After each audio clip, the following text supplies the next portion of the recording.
How's it going? Yo, yo, yo. Episode 60-something of Cookie Pocket. Yes. 66. Execute episode No. 66. No. I had so much money in my own head running on that you would say that. We better start this right now. Oh, you Things should are already the director of this film has his own podcast, I found out. Fun fact. Oh, wow. Anyway, episode 66 will be about 10 Cloverfield Lane, my favorite address. I love going there. It's in Delaware if you look it up. It's a 2016 American sci-fi psychological thriller thingy film directed by Dan Trachtenberg. His directorial debut, produced by J.J. Lensflare, Ray Skywalker Abrams, and Lindsay Weber. Bear McCreary composed the film, and his ominous score, combined with Bradley Cooper's voice on the phone, causes Ramona Flowers, assuming this is a Scott Pilgrim film, to crash her car. Her name is Michelle, played by Mary Elizabeth Winstead, and she wakes up trapped in an underground shelter built and monitored by John Goodman's Howard Stambler, and also includes John Gallagher Jr.'s Emmett DeWitt. As it turns out, this is actually a Cloverfield sequel thingy. Sad. So, what did you think of this film? Dear. Well, I suspect that Mitchell and I will have similar thoughts, so I guess I'll go first and sandwich Zach in the process. I landed on a 3.5 for this, but I really, really, really, really, really enjoyed it, and I was quite captivated by it. A lot of times my ratings, especially here, are sort of like filmically motivated, less casual audience member motivated, but this is one that really held my attention the whole way through, for sure, except sort of to the ending. I'm sure we'll talk about that in detail, but that was sort of where the film lost its steam, not my steam. What would that even mean? I don't even want to think about that. No, but all the things that basically everyone else has said are true. John Goodman is freaking spectacular. If all you know of John Goodman is Monsters, Inc. and Emperor's New Groove, well, first go watch the Big Lebowski, and then maybe go watch this, and then Raising Arizona. Yeah, dude. He's just a phenomenal actor. Yeah. I think this might be my favorite performance of his, weirdly enough. Big Lebowski. Except But Sully. this is It's close. Sully. Mary Elizabeth Winstead is great. I was really interested to see John Gallagher Jr. I don't really know him a lot in film, but I know he was the original cast Johnny, which is the lead part in the American Idiot Broadway musical, of all things. Of course. Oh. And so I was a little dubious because I was in a production of that at my college, and let me just say the dialogue, like the scene aspects of that show are awful. Like, truly some of the worst written monologues I've ever seen. So I was a little nervous, but and I was sort of like preloading in my brain the comment that his like theatrical tendencies would play well because they're in a bunker and they're all gonna be like going crazy. But weirdly, I thought he was quite subdued, but in a way that totally worked. So that was nice. I think they all play off each other really well. Yeah, very suspenseful. I would say that you definitely don't need to watch Cloverfield before this. I definitely like this considerably more than I liked Cloverfield, and I think the connection is flimsy. And yeah, I enjoyed it. I encourage you all to give it a try, I guess. Yeah, it's I enjoyed this a lot as well. This is a 4 out of 5. It's weird to think back to a time when the Cloverfield series was kind of a strange beacon of hope for like low budget filmmakers, as opposed to a steaming garbage fire. Because this wasn't originally going to be a Cloverfield film. This, I think, originally was like written as like The Bunker or something, and then it was purchased to be a Cloverfield property that was loosely connected to the original film, and so they like wrote on the end scene and added a few little things to establish some kind of canon. But mostly it was just an opportunity to give a big budget to a smaller film and a smaller filmmaker. Because I think this is Dan Trachtenberg's debut. I don't think he'd made anything before this. So it was kind of an opportunity to give a smaller filmmaker money to make kind of a big film with big actors. And I think it turned out really well. I mean, this is a very contained script. It feels, it's a bottle script. So it all takes place within maybe like, well, I say all. A majority of it takes place within like 3 to 4 rooms with only a handful of characters. And that's a difficult concept to write. I think a lot of people think like, oh well, I mean, it's so simple. Like how there's so little to it. Like how can that possibly be difficult to write? But it's very easy to get bored of those characters and those settings over the course of a feature if you don't handle it well. Yeah. And this screenplay really does handle it in a way that, in a way, you kind of come to like all of the characters, sort of. I mean, even Howard? Yes, Howard.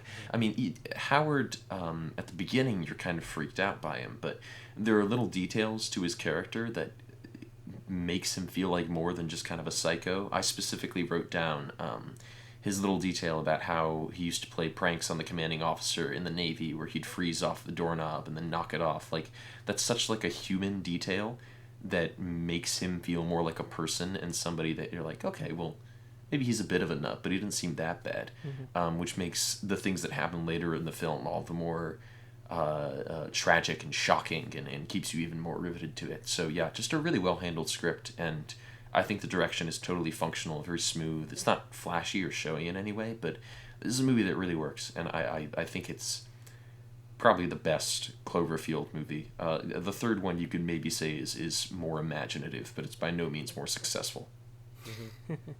Yeah. I gave it 3.5 out of 5. I'm not like a huge fan of these movies, and I'm also not a huge fan of either Winstead or Goodman, to be honest with you.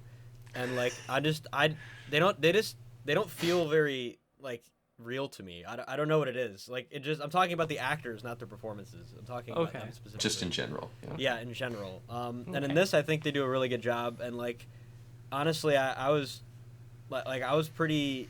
Like, it just doesn't feel like you should really be that engaged when you keep thinking about what the setting is and how closed off everything is and how simple the story is. But honestly, like, they did everything right, where it felt like it was everything. Every single conversation they're having was very refreshing, and like the events surrounding them, you don't really know much about. So I kind of mentioned this in my review about like the Hitchcockian influences there, where it's like, it's this isolated setting, and the big main narrative you don't really know anything about, and it's the conversations between the three characters, and at least one or two of them figuring it out and like discovering why they're there and everything is what makes it really interesting. And I feel like you could do a lot with that. So like Zach said, like, handling the script, I feel like was like the main reason why this worked so well. And I mean, I couldn't really, I mean, I guess you can imagine different actors for this, but like, honestly, I wouldn't really change anything. I think Winstead's performance is particularly like intelligent, and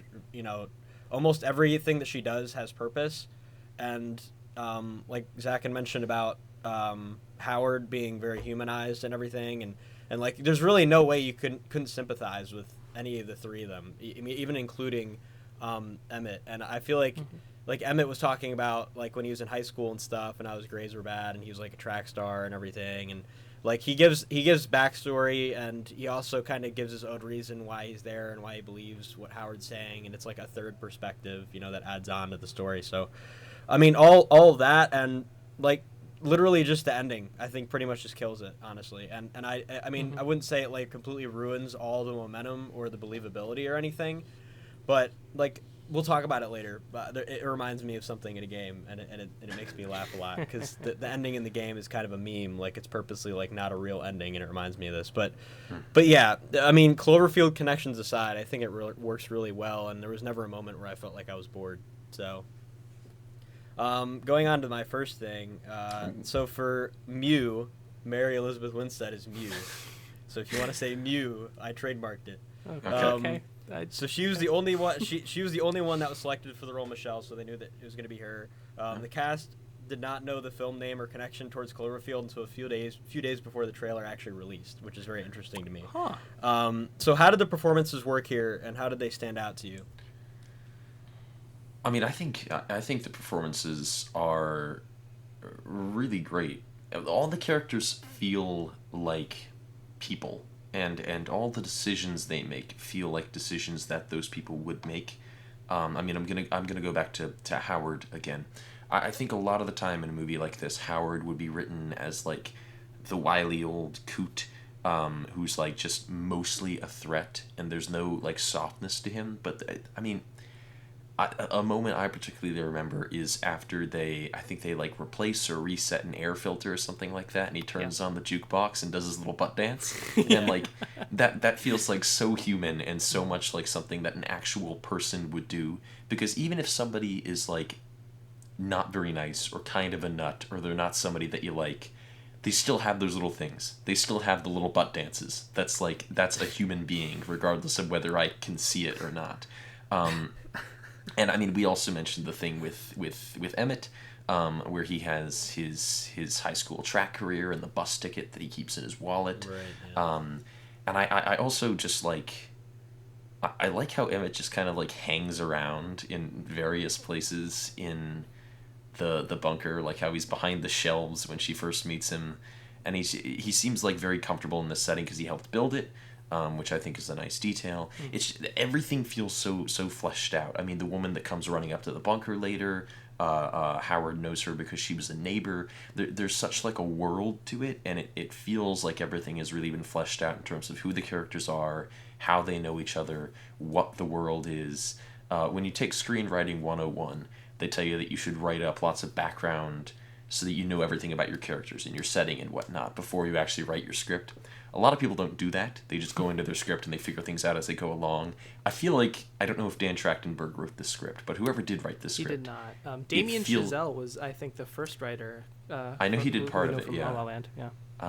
It feels like, I don't know where along the scale, maybe it came from a bunch of different people writing the script, but it feels like there was definitely a pass or an original development process where those details were all thought about. I wouldn't be surprised if somewhere in the pitch packet to this film there was like a map of the town and the farm and the surrounding area, and how do these characters all know each other, and how did she get to this area near the farm from where she originally came from. It feels as thought out as like, I don't know, like the world of a role-playing game or something like that, where like you've got your dungeon master who knows where all these characters are and what they're doing and what they're going to do next. Very detailed and very well done. Yeah, I definitely agree. I think like what they choose to portray as detailed is very economical. Like, what I mean by that is I think Michelle is probably the least detailed of the three characters, strangely, even though I guess she's our main character.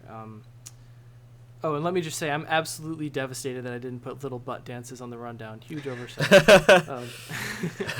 But I think what makes it work for me is there's always like another step for, is Howard a creepy evil guy or not? And every subsequent step totally works for me. And I went back and forth on the question several times. Massive spoiler warning, by the way, if you're liking what you're hearing so far. I don't want to ruin it for our audience that hasn't seen it. Mid-roll ad. But when you do find out that he's like, you know, not the best guy,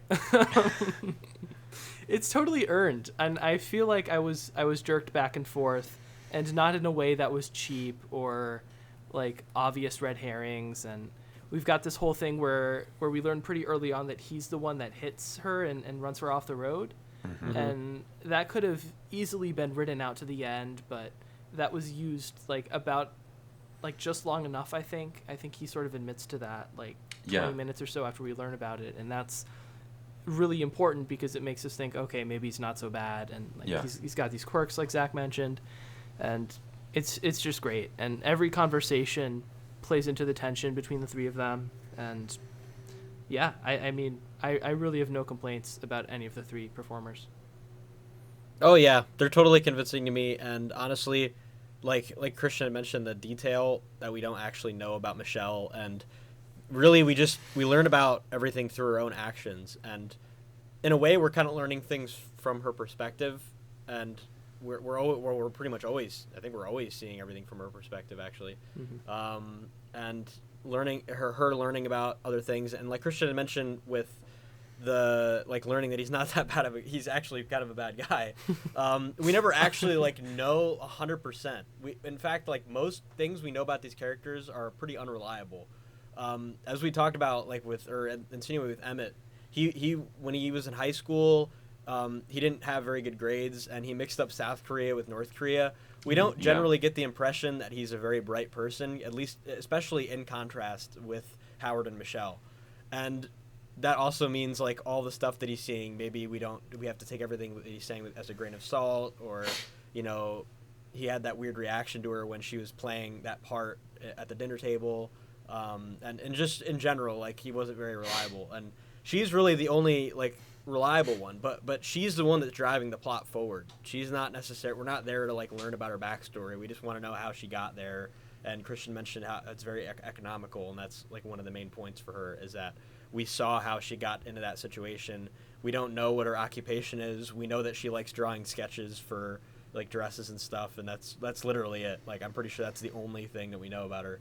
And then her ex is Bradley Cooper, but otherwise, and then I mean, we both covered it great. Like, Howard is a very back and forth character. Like, you really feel like he knows what he's talking about, but we also kind of know that he's coming from his own troubled past with his wife and his daughter and everything, mm-hmm. and obviously he's making up with that in like a very awful way, and projecting that on Michelle, and him having like the conspiracy theory like finally rolled out and like fully fledged. Obviously, it's not entirely true, but it's interesting to know that most of what he's saying is true. Like, he's obviously is a very intelligent person and mm-hmm. like did a ton of research and everything. So it's not like he's totally oblivious, but obviously, the fear and all that caused him to be the way that he was. So all three of them have different character motivations. They all have different reasons for being there. They all have their own opinions as to whether or not they should leave, and they all feel very dynamic and very human. So really no complaints at all, and no complaints about the casting either. So the film originated as a speculative screenplay named The Cellar, as Zach wants to steal my thunder. So it was Josh Campbell and Matt The Cellar, Stukin. not the bunker, you goober. Yeah. Get your facts right. Josh Campbell and Matt Stukin were the ones that wrote that originally, and then it was Damien Chazelle later. I think Damien Chazelle was one of the original writers on it. But anyway, there's like multiple iterations of this from that. So it was taken by Bad Robot Productions, J.J. Abrams, and then Paramount's Insurge Pictures as a micro-budget film codenamed Valencia. So Damien Chazelle was busy with Whiplash. So he was actually going to direct this, but Dan Trachtenberg took the helm. And he said that Hitchcock, Twilight Zone, and video games were his main inspirations. So how do you feel like his directorial debut went? Oh, gosh. Well, I have no complaints, really. I'm just really curious to see what Damien Chazelle would have done had he had the time. Yeah.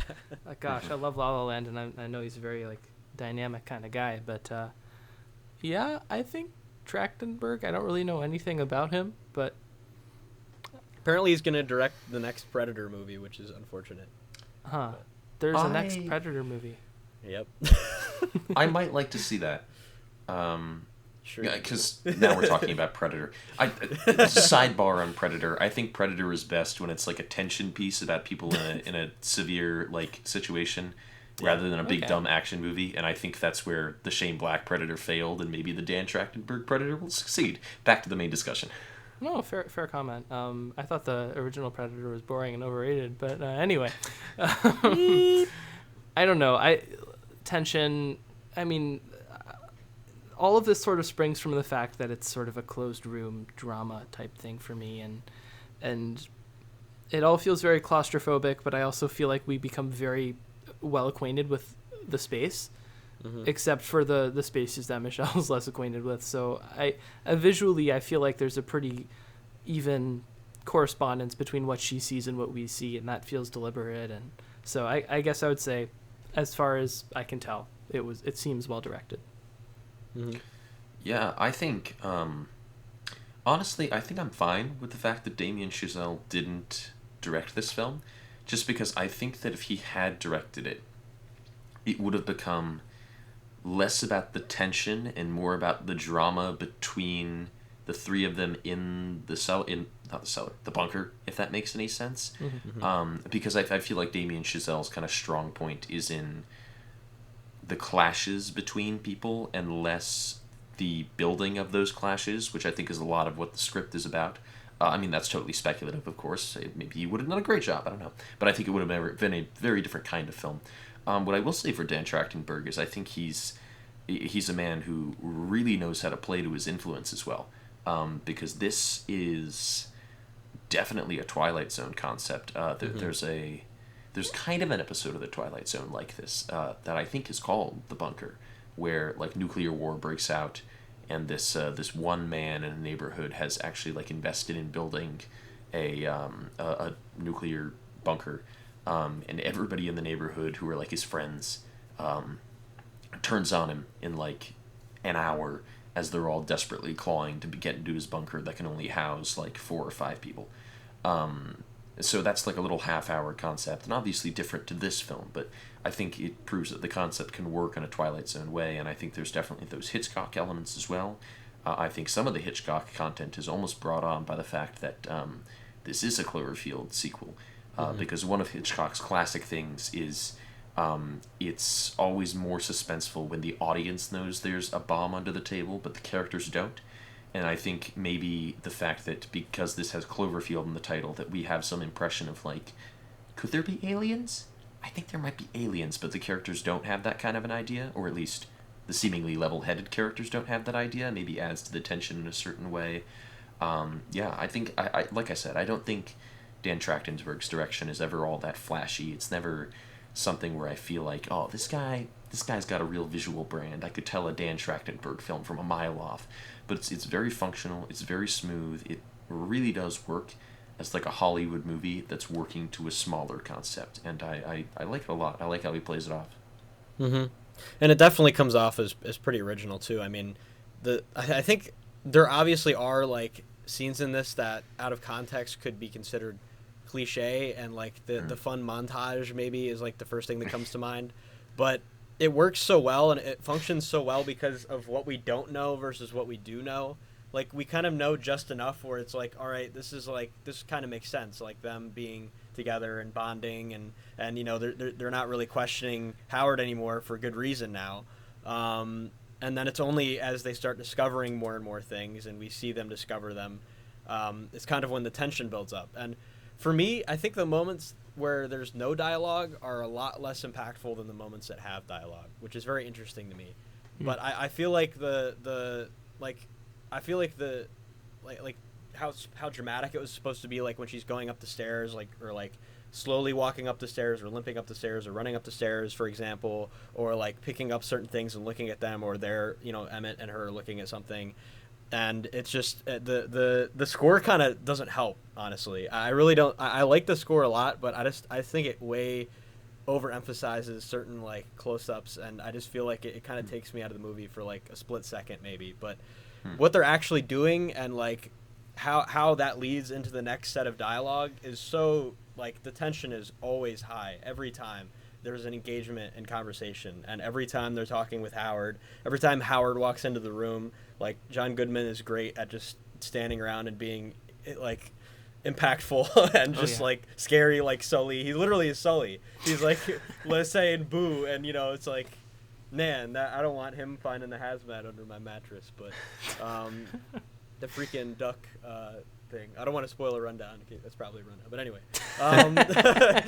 But yeah, I really do enjoy the direction. I think you both really summed it up well, and honestly, I think, I don't know if he'd be able to do something like this again, but I definitely think he takes what he knows very well, and I can definitely see the video game influences too, because it does feel like Michelle is like on a quest, and she's like trying to figure out what the next best thing is to do and how to get out of the situation that she's in with like very good intelligence and awareness.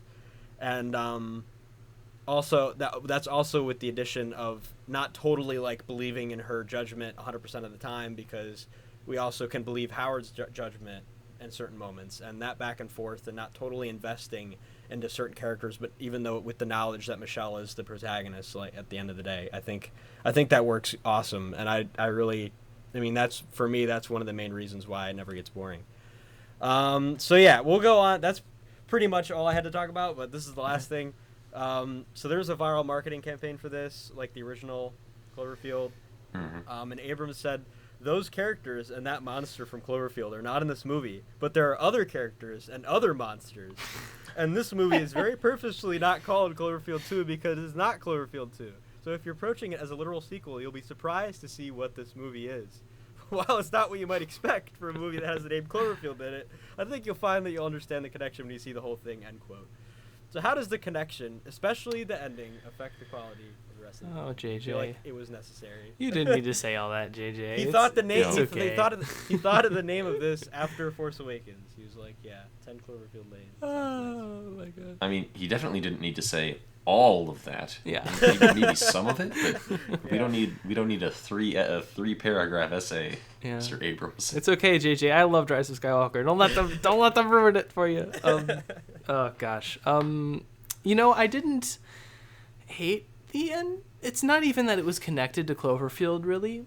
It was sort of like I saw the alien ship after she sort of breaks out, and I was like, oh, okay, this is why it's a Cloverfield sequel. And then there's like an alien like around the car, and I was like, okay, this alien's gonna be chasing her. Okay, whatever. But then she like takes the mask off and like seemingly interacts with a possibly still infected body. I know we don't really know the specifics behind the infection, but I felt like it was pretty quick for her to sort of drop a lot of precaution for that. And then she's like driving the car, and then she like makes a Molotov cocktail and then uses it to blow up the entire alien ship in like one throw. I was like, whoa, okay. Also, wow. whiskey is not flammable, at least in that proof. It was 80 proof, so yeah, you can't even set that on fire, let alone cause an explosion. that was like, whoa, man, you didn't have to do all that. It could have just been like she dodges the one alien and then she drives away, and it wouldn't. I would have almost preferred that. Yeah, it was just too much. Like I could certainly have stomached the connection. Maybe I would have preferred there to be no connection. I was sitting on like 4.5 for a lot of the runtime, and the ending just really took a lot out of it for me. Just because it kept pushing and pushing and pushing. But I guess credit for being imaginative. I guess I don't want to sound overly critical, and it's really hard for me to grade this because I really, really loved like the rest of it. But yeah, I don't know. Yeah, I think honestly, I think the full extent of the ending might kind of come from them being worried that because I don't think that ending was in the script. I think that ending was added on. I want to say it might have been like a producer or a studio decision, because they were worried people coming for a Cloverfield film would be disappointed. Which, honestly, I think all you need to establish that connection for people who actually care and people who aren't going just to see a thing that reminds them of another thing is she stands on the car and there's a spaceship in the distance, like you mentioned, Christian. Yeah. And then you go, oh, maybe that's like a follow-up to the monster from the other film. I mean, I think it's Cloverfield Paradox is not a good movie, but I think it's debatable that maybe that film handles its connection to Cloverfield better than this one. Yep. I mean, it's certainly briefer. I mean, you could debate whether it's more heavy-handed or not, but it's more of a surprise in that film and less of a, you ready for another 25 minutes? That feels kind of extra and that we don't actually need. Yeah. So yeah, the Molotov cocktail bothers me too. I mean, admittedly, they did establish it. It is in like the first 3 shots of the movie. But at the same time, she blows up the entire spaceship with one Molotov cocktail that I guess wouldn't even catch fire, and it does bug me. It's a weak spot, and I mean, I think it's kind of a shame that the Cloverfield series was kind of tanked by the third one, because I do think this sort of an anthology series is like an interesting idea of taking these smaller movies and the only thing that really links them is this vague like Cloverfield title. I know that the film Overlord, I don't know if you guys ever saw that, which is about, it's basically a Wolfenstein movie. It's basically about Nazi zombies, and it's a lot of fun. It's got Kurt Russell's son in it, basically playing Snake Plissken. But that was originally going to be the 4th Cloverfield concept movie, and after Cloverfield Paradox didn't do well, they took the Cloverfield out of the title and just released it as its own thing. But I think that the attempts to link this one to some sort of Cloverfield canon don't work, really. Yeah, and honestly, like Christian had said, I mean, I and I guess Zach said the same thing. I'm just agreeing with you guys. Everything you say is right. Yeah, just seeing like seeing the spaceship and that's it. Like just seeing the alien ship and that's it, or having the little interaction with the alien getting away. All that would have worked. That little action thing at the end made no sense. It made no. It literally made no sense. It made no sense to the plot, and it really like especially after the third one and hearing like what Abrams was trying to make a Clover verse and stuff like that, and just I mean I appreciated the little like references and the things that kept you wondering early on, like the company that if you see the envelope that Michelle like puts her hand on when she's getting into the air filter area. I forget what the company's called, like Futura or something like that. And it was a part of the marketing campaign also. There used to be like a website and everything for Howard. So that company's the same one that caused that probe to land at the beginning / end of the first Cloverfield.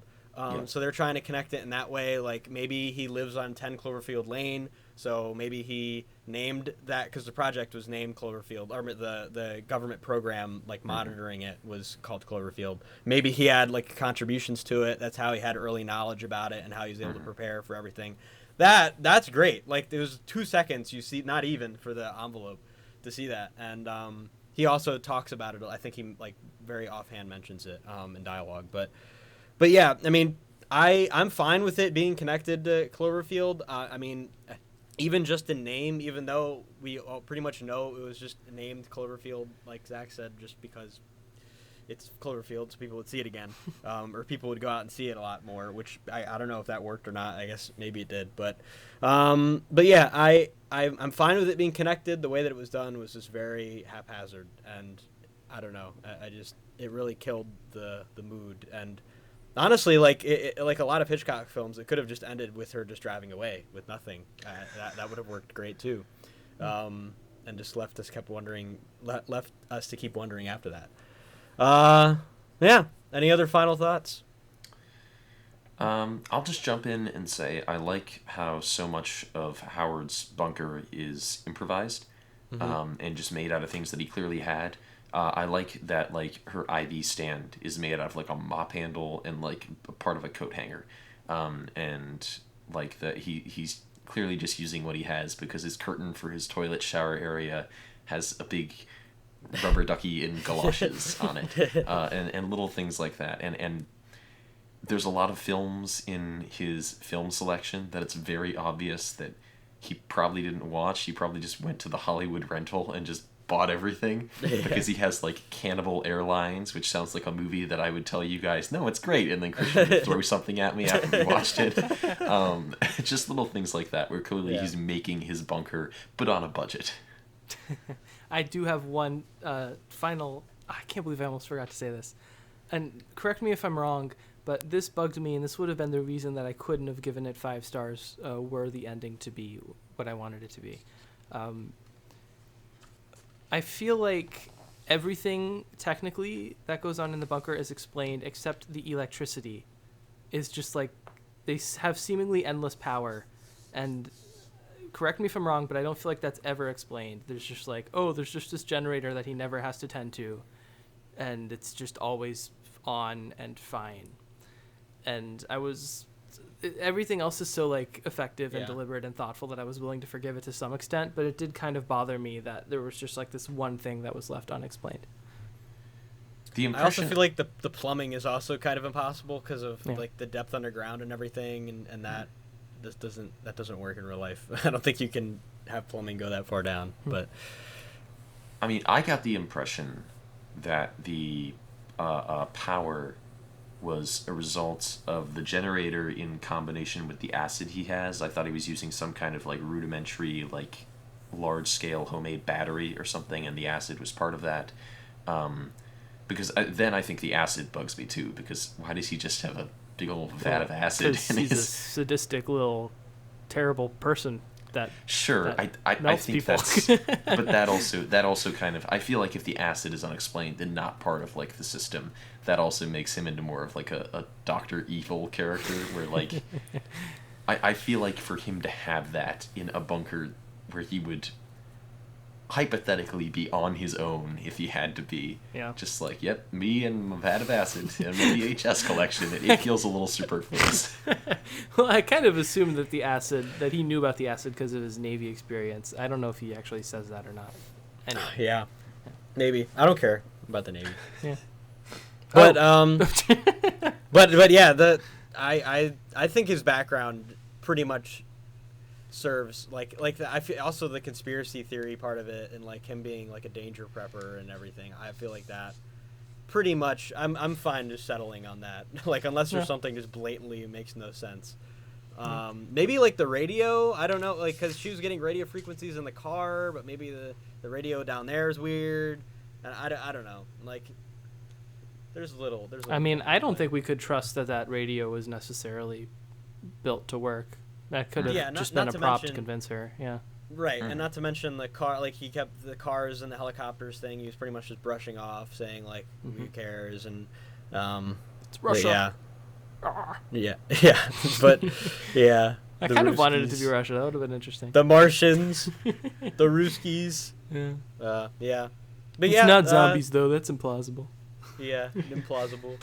Oh yeah, and the thing that you mentioned, Christian, about she being so hasty to take off the suit and everything, like, oh, the birds didn't get it, that means I'm fine. Yeah. You know, and it's just like, what if it's like something that reacts like within 10 minutes or just towards humans or like. Yeah, right. I feel like World War Z, half of that was Brad Pitt with a concerned face, running around and surviving miraculously, and then the other half was them trying to explain how rabies did this and stuff, and I feel like that made a lot more sense. But like this, the ambiguity really helps, and I feel like it kind of kills the ambiguity, but negligible. I mean, it's like towards the end, and the rest of the movie is so great. So it's so great. Oh, yeah. I feel bad talking about the flaws because it's really so great. Oh. Yeah, definitely recommend. You don't have to watch Cloverfield. You don't even have to know what Cloverfield Paradox is. I don't know. It's not worth it. It has that one guy from IT Crowd, which is like a really small sitcom that I really like.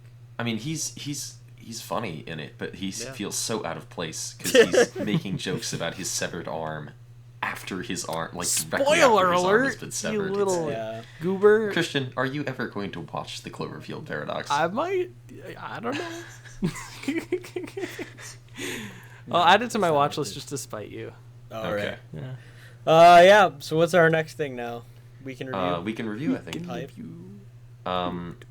Now I think. I mean, I'll jump in first if you guys don't mind. I feel like I've been jumping in first a lot this evening. But I just went to see Alex Garland's Men. Now, first off, I wanna preface here that a lot of the audience and critical reaction to this has seemed to be very much divided by what men think of it and what women think of it. Well, the movie's called at least in the circles that I have discussed it.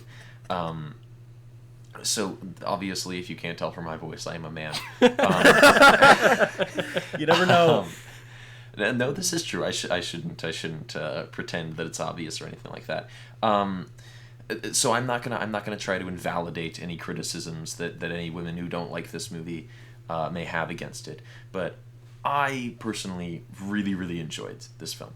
I think that it really functions well as a horror film, and in particular, every decision made here seems so deliberate. Right down to like the depth of field in certain shots, the amount of color used throughout, the lighting, character choices. I mean, Rory Kinnear, who plays all of the men in this film, is fantastic. He absolutely convinces as being all of these different people. And I know a lot of people have thrown the criticism at the film that it doesn't have anything new to say about the issue of the divide between the sexes and the issue of chauvinism against women and whatnot. And I mean, I don't really think that it needs to say something new about that.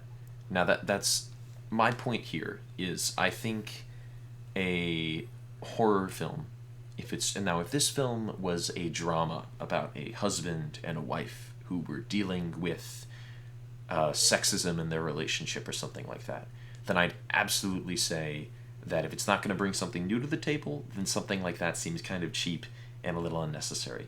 But since this is a horror film that's drawing on those kind of ideas as a source for its scares and its tension and its narrative pressure, I feel like the degree to which it is successful in creating those scares and that narrative pressure and that tension using that original source is how it should kind of be judged, rather than it bringing something new to a table that it's not really trying to sit at necessarily as much as it's trying to comment on, if that makes any sense. A comparison I would make is, I don't feel like somebody would watch Hereditary and come away saying, so family trauma is bad, tell me something new. Like, I feel like that kind of criticism is really reductive, and I think, like, you could say that about any movie. You could go into almost any film that deals with some kind of a conflict that we also deal with in reality and come away going, oh, well, okay, I came out of Black Panther, and my criticism was, oh, so racism is bad? Tell me something new. Like, I feel like that's a really reductive way of looking at a film that deals with issues in reality. And Wakanda's not even and real, I so. personally don't feel that that's an especially valid criticism. Now, again, I'm not trying to say that anybody who didn't enjoy this film is wrong. You are entirely entitled to not like this film, and you could entirely disagree with everything that I've said. I'm not trying to make enemies of anybody that we know who dislike this film, or anybody we don't know who dislike this film. I'm just going to say I really enjoyed it. I thought it was a very effective piece of folk horror / isolation horror. I really love the imagery. I love the performances. And I thought it incorporated a lot of interesting imagery based in English pagan folklore as well, which I think may also have something to do with why its climax maybe isn't resonating especially well with American audiences who are maybe unfamiliar with that imagery. So 4 out of 5 for me. I thought it was a good time at the movies. Based on Zach. Wow, now that Zach is done mansplaining his way into his own grave, I'd like to discuss a Rachel McAdams double feature. I watched... I'm in my Mr. Krabs era, okay? Leave me alone. Gosh, what did I watch? I watched The Notebook and Sherlock Holmes 2009. That's a good one. Yeah.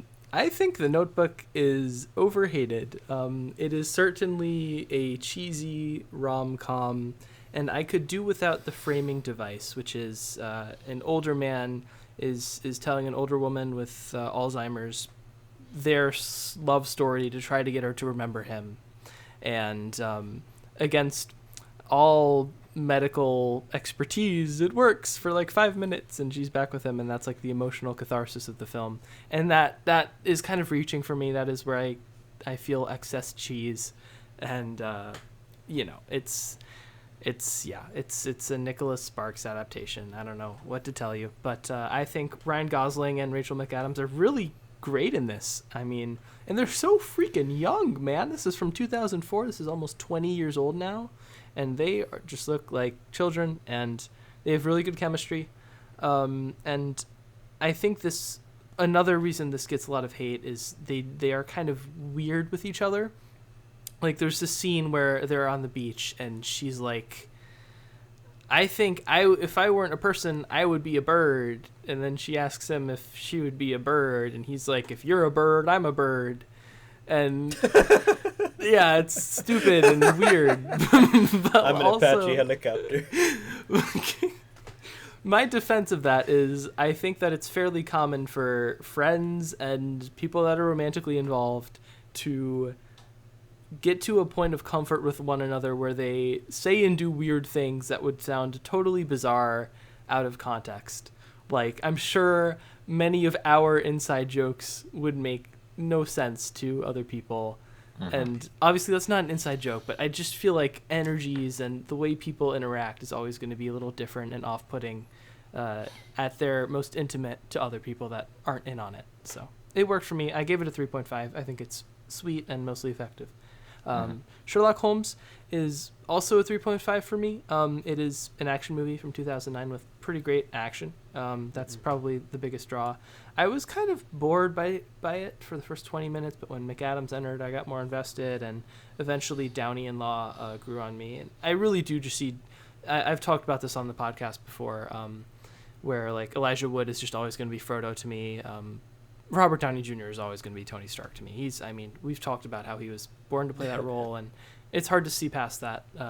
Other actors, other roles of performers sometimes, and I struggled with that a bit here, but it was fine. It was good. It was, I think one of its strongest aspects is that it can appeal to basically anyone, really. Like it's pretty solid like action for most of the family. So yeah, it was fun. I find it very funny that Nicholas Sparks claimed that he wanted to find somebody unknown and not conventionally attractive to play his romantic lead in The Notebook, so he hired Ryan Gosling. Well, we're in the 3.5 streak right now. I gave you 571 Memorial Day watch at 3.5 out of 5. Of course, Matthew McConaughey. Who else? Obviously. John Bon Jovi, Really? Every time they're halfway to Periscope depth, he goes, "Whoa, we're halfway there." and then Matthew McConaughey is like, "All right, I'm gonna steer this 1942 Lincoln right up, and we're gonna get those Germans." And then that's pretty much the whole movie. I'm just kidding. It was a great time. Apparently Tony Blair didn't like it very much, but I I liked it. Just for context. One of the main plot points is the Americans getting the Enigma machine and protecting it, and that it was the British that did that. So Tony Blair, the Prime Minister at the time, wrote to Bill Clinton and said, "Just to let you know, kids should not be taught about submarine warfare and the Enigma machine and World War II history based on this movie." Take that, Zach.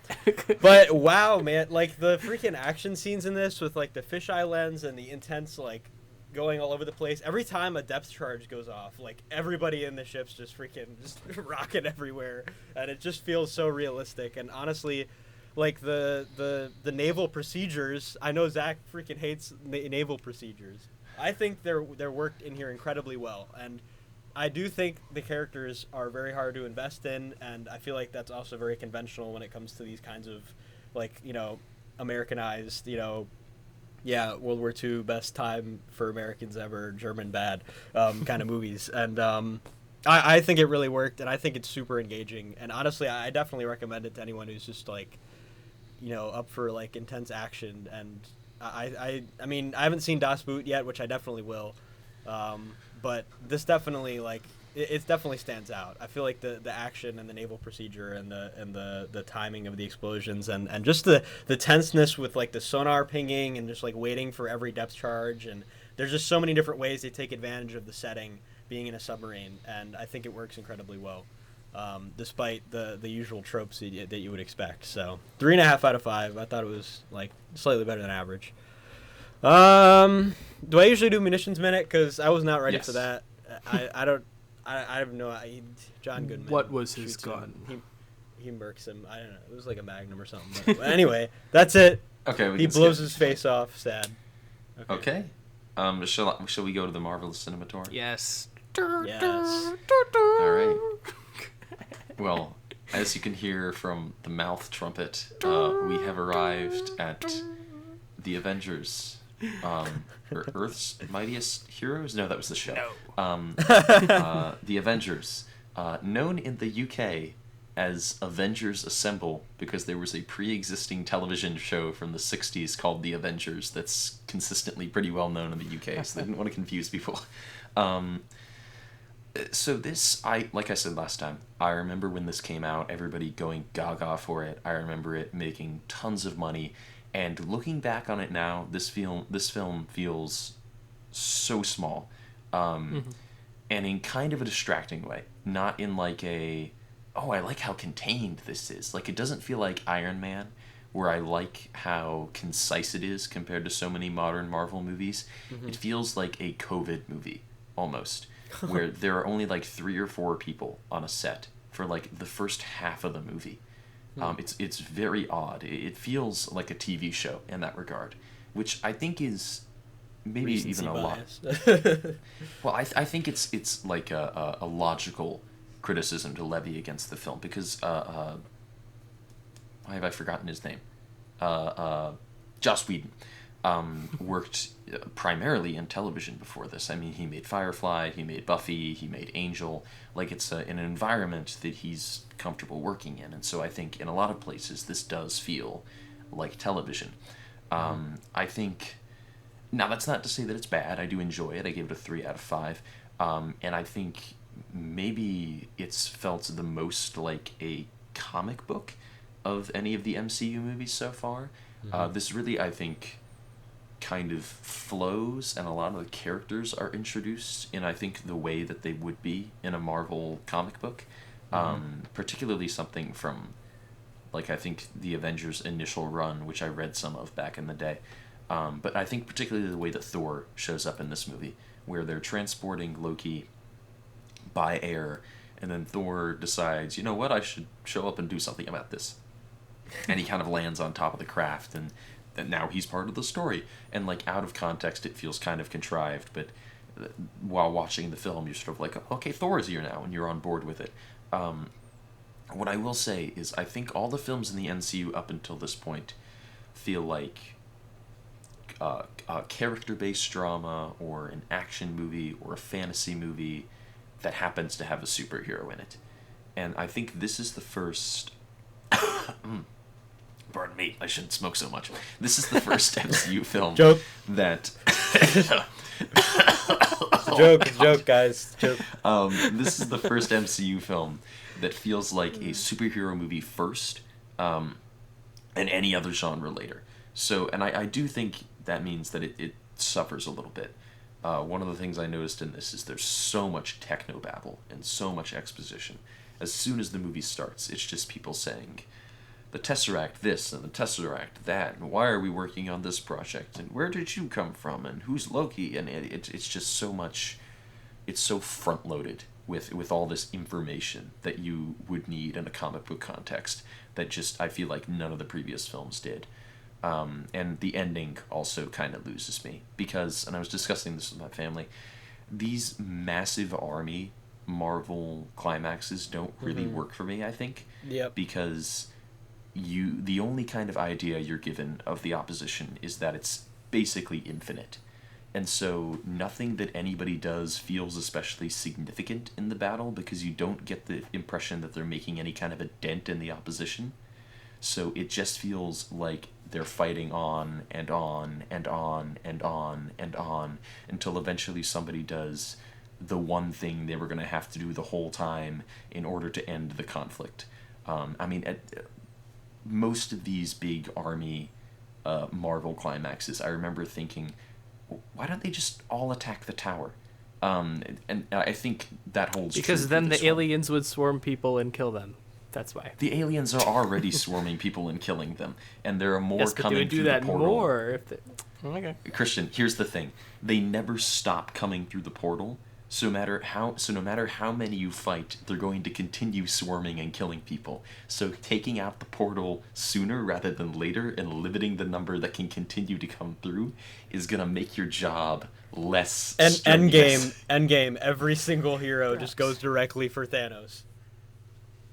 Like the balancing, the balancing's not even there. I mean, who to man? It's just not fair. Nothing's fair in Endgame. But so yeah, 3 out of 5. I don't think it's bad, but this is definitely mid-tier MCU for me so far.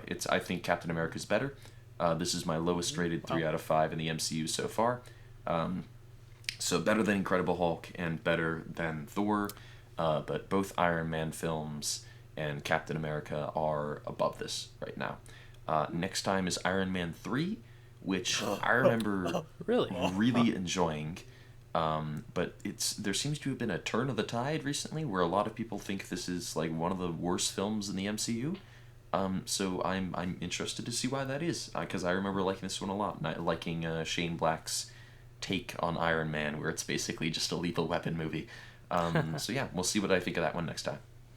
Yeah, I remember that one being heavily rewritten and censored because of what they initially wanted to do with the Mandarin. So But anyway, yeah, it's time for the thingy now. The thingy. Yeah. I think so. The rundown. Yay. A minute. We're gonna quiz Mitchell. Zach's gonna start. Zach's gonna Zach. Yes. Okay. Zach, are you ready? Mitchell, are you ready? Yep. 3, 2, 1, go. Cannibal Airlines. 4 to 5. Locking her in your basement. 3 out of 5. Removing Mary Elizabeth Winstead's clothing for some reason. 3 out of 5. Stockholm Syndrome. 4 out of 5. Begrudgingly established Molotov cocktail. 3 out of 5. Cookie cutter pocket dialogue. 5 out of 5. Bradley Cooper voiceover. 5 out Cameo. of 5. Fruit by the foot rations. 4 to 5. Monopoly. 4 to 5. Ducky shower curtain. 5 out of 5. This year cat's deformed. 3 out of 5. Films on DVD and VHS cassette. 5 out of 5. Shaving. 3 out of 5. Inexplicably unlimited generator power. 3 out of 5. Problem solving causing a musical mood. 2 out of 5. Girl. 3 out of 5. Little princess. 1 out of 5. A cone. 3 out of 5. A bowl. 1 second, Santa Claus. Time. 5 out of 5. Oh, we had some left over. Oh boy. Darn. Yeah. Okay. Well, So we know what to do with those. yes, when I co-write the rundown with either Mitchell or Zach, there's almost always one duplicate, and this time the duplicate was the duck shower curtain. Yeah. Wow. So good call, Mitchell. Nice. I knew it. Am I previewing These things the write next one? themselves. I think so. Yeah. Yeah. Pre the view. Okay. Yes. So we are taking a journey in Josh Radnor wish fulfillment land with liberal arts, which is something of a staple for Kenyan college students, myself included. I'm doxing Can't myself wait. again. This is starring. This was written, directed, and starring Josh Radnor, and also starring Elizabeth Olsen and a few other people. And he. I wonder where the budget went. Well, it was from 2012, so you know, she was less sure. of a huge name then. He's a college graduate. He's like 35, and he's sort of having a hard time getting over college. And he meets this college girl, and Stop talking about it. sure like is this. a movie. So we're gonna talk about it, and it's gonna be something. Speaking of doxing ourselves, I will say Loyola alumnus, sorry, singular. Loyola alumnus, Tom Clancy, was featured in 10 Cloverfield Lane for 3 seconds. One of his books. was on the shelf. Okay. Oh, very nice. Very nice. Anyway, yes, sorry to steal your thunder, Christian. No, Liberal arts. you're Woo! good. That was all I had to say. Yep. Well, And I go to USC. Yay! Liar. Yay! Okay, this has been Cookie Pocket episode 66. yes. Goodbye. All right. Why do we keep saying Josh Radnor like I should know who that is?